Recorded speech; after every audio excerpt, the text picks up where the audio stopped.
Bakın. Bakın. Bu Bahçesarı halkı. Bu eziyeti çekiyor.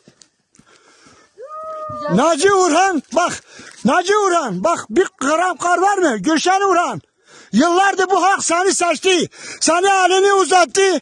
Bak. Bir gram kar var mı? Utanmıyorsunuz. Sizde bir gram utanmak, vicdan, merhamet olsaydı bu halkı bu duruma getirecektiniz. Bu halk seni elini uzattı. Bu halk seni herkese tanıtırdı. Utanmıyorsunuz.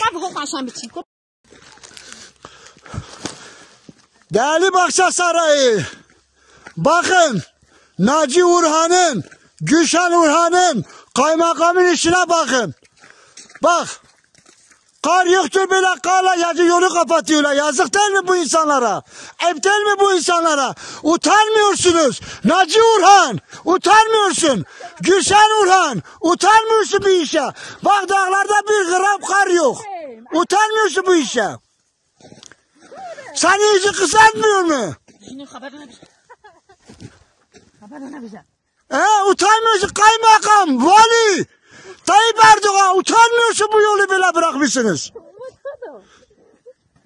Bak dağlarda kar yok.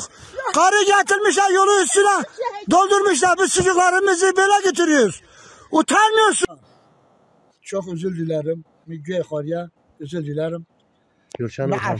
Sayın Gülşen Orhan özür dilerim. Müge Korya Ben bir bok yedim. Bir bok yedim. Cahillik yaptım. Artık yemeyeceğim. Tamam cahillik yaptım. Özür Bir bok yedim artık yemeyeceğim. Yemeyeceğim. Özür diliyorum.